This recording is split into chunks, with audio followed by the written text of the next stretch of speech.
अरमान ये सोचता है कि अबीरा की फाइल्स उसके ड्रॉर से किसने चुराई, इसलिए वो सीसीटीवी फुटेज देखता है अपने लैपटॉप में और उसे दिखाई देता है कि ये जो क्लीनर है वो उसकी ड्रॉर में कुछ कर रहा है। और वो कहता है क्लीनर तो ऐसा कुछ कर नहीं सकता, और उसे उसे अबीरा के फाइल से लेना देना क्या है करके, इसलिए वो उस पर जूम करता है। तभी उसे पता चलता है ये क्लीनर नहीं है, आरके है, जो उसके ड्रॉर से अबीरा की फाइल्स चुरा रहा है।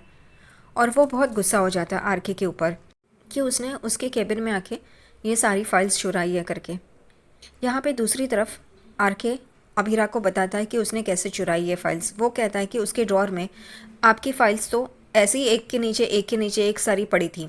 अबीरा कहते ऐसे कैसे हो सकता है, और वो ये सोचते हैं कि क्या अरमान मेरी बेगुनाही का सबूत देने वाला था कोर्ट में, इस वजह से उसने ये सब जमा किए थे। यहाँ पे आरके कहता है कि मुझे तो ये कुछ पता नहीं है, लेकिन मैंने बहुत बड़ा जोखिम उठाया है अबीरा जी आपके लिए। अबीरा और वो हंस रहे होते हैं।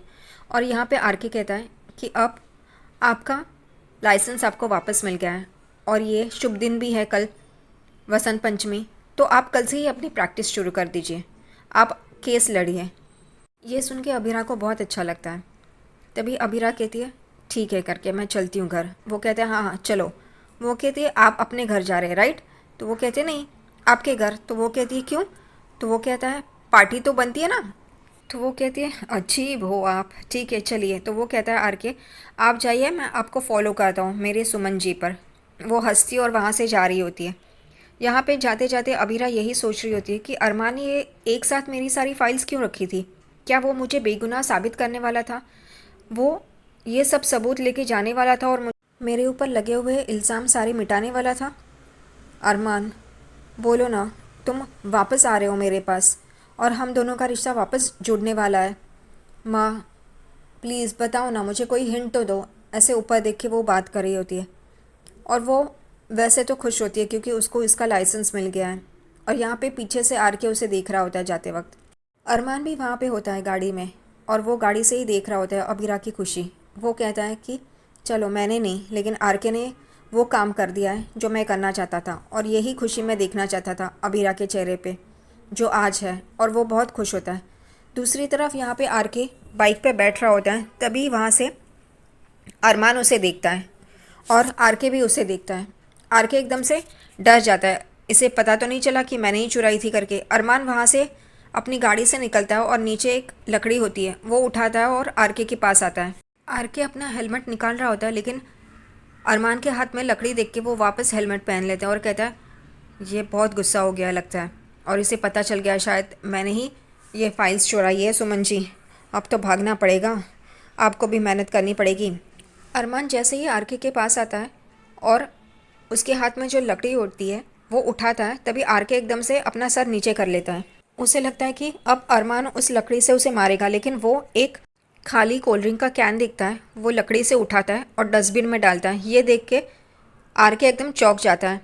जानबूझकर अरमान आर के की तरफ गुस्से से देख रहा होता है। अरमान जाता है पीछे, डस्टबिन में वो डालता है और पीछे मुड़ के आर के की तरफ देखता है, और आर के भी पीछे मुड़ के अरमान को देख रहा होता है, और दोनों एक दूसरे को देख रहे होते हैं। और फिर अरमान वहाँ से चला जाता है और कहता है कि मैंने ना सही, लेकिन इसने तो अबीरा को बेगुनाह साबित कर दिया। अबीरा के चेहरे पे हंसी देख के मुझे बहुत खुशी महसूस हो रही है, बहुत अच्छा लग रहा है। यहाँ दूसरी तरफ पोद्दार हाउस में माधव मनीषा और काजल से पूछ रहे होते कि रोहित और रूही कहाँ हैं। तभी वो कहते दक्ष के वैक्सीनेशन के लिए गए हैं। उतने में ही वहाँ पे फूफा सा आ जाते हैं, संजय बंसल, और चिल्लाते हैं, चीखते हैं कि मासा मासा आप कहाँ पे हो करके। ये लोग पूछते हैं क्या हुआ करके। तभी फूफा सा कहते हैं कि अरमान ने अपने रंग दिखा दिए, असली रंग दिखा दिए। तो यहाँ पे माधव पूछते हैं क्या हुआ करके, उसने क्या किया। तभी यहाँ पे संजय फूफा सा कहते हैं कि उसने अबीरा को उसका लाइसेंस दिलवा दिया वापस। ये सुन के माधव, मनीषा, मनोज, काजल, आर्यन और क्रिश बहुत खुश हो जाते हैं। और यहाँ पे क्रिश और आर्यन तो एक दूसरे को ताली भी देते हैं, और मनीषा, मनोज बहुत खुश होते हैं, माधव, काजल। लेकिन यहाँ पे फूफा सा उन्हें कहते हैं कि अरमान ने उसकी दादी का और माँ का मान नहीं रखा, उसने गलती की है अबीरा को उसका लाइसेंस दिलवा के। इस बात से यही साबित होता है कि अरमान ने अबीरा को माफ़ कर दिया। इतना सब कुछ उसने हमारे घर वालों के साथ किया और अरमान ने इतनी आसानी से उसे माफ़ कर दिया।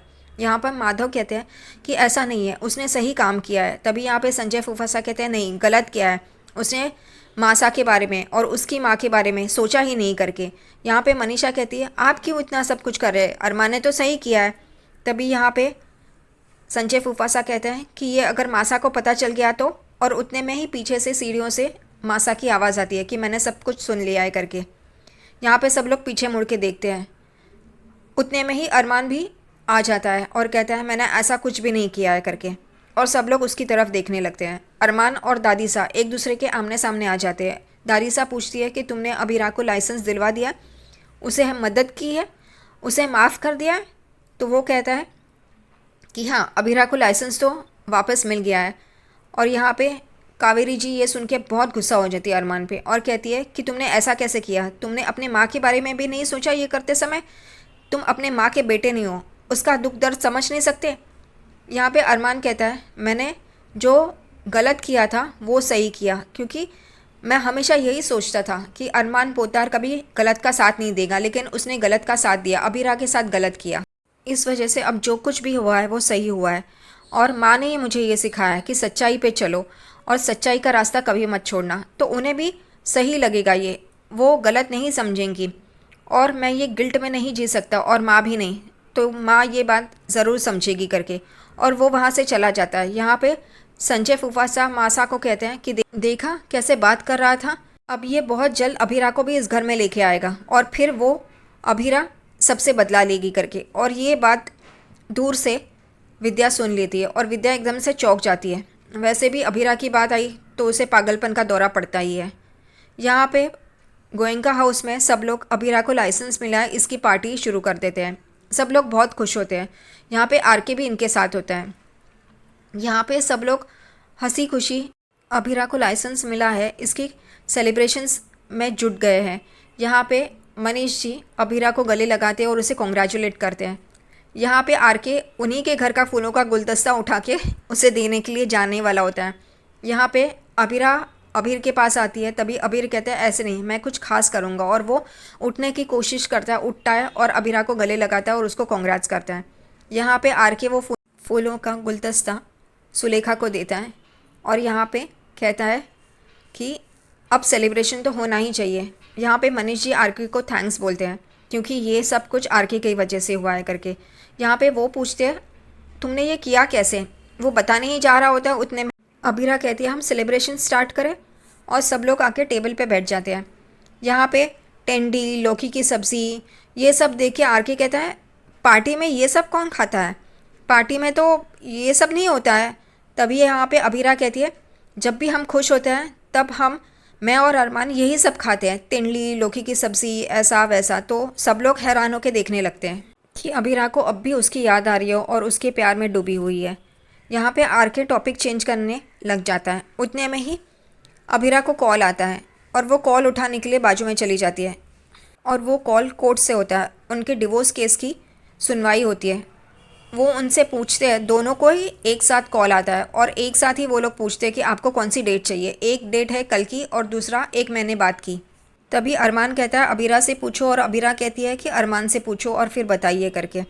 यहाँ पे दोनों ही एक दूसरे के नाम पे बोलते हैं कि उनको जो डेट चाहिए वो बताए करके।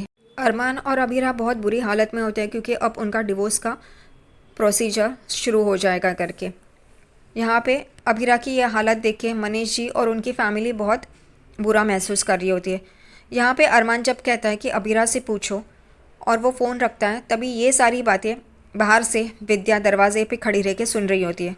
और अब वो इन दोनों का डिवोर्स करके ही रहेगी क्योंकि उसे फूफासा की बातें याद आती है कि वो वापस अरमान अभिरा को इस घर में लेके आएगा और वो बदला लेगी। तभी वो कोर्ट में कॉल करती है और कहती है कि मैं अरमान सर के ऑफिस से बात कर रही हूँ, कल की ही डेट फिक्स कर दो डिवोर्स के लिए।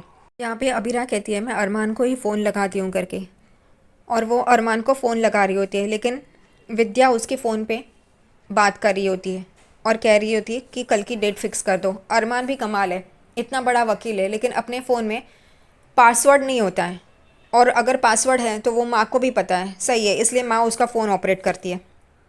यहाँ पे अभिरा फ़ोन लगा रही होती है लेकिन अरमान का फ़ोन विद्या बात कर रही होती है, इसलिए एंगेज लगता है और वो बहुत परेशान हो जाती है। तभी अबीर कहता है तुम कोर्ट में बात करो ना फ़ोन करके और कहो कि कल की डेट चाहिए या 1 महीने बाद की। तो वो कहती है हाँ मैं कहती हूँ कि 1 महीने बाद की चलेगी करके। उतने में ही अभीरा को सामने से कॉल आता है और वो लोग कहते हैं कि अरमान ने कल की डेट फिक्स कर दी है करके। ये सुन के अभीरा एकदम से टूट जाती है कि कल के कल अब हमारा डिवोर्स होगा, हमारा रिश्ता ख़त्म होगा करके, और वो रोने लग जाती है।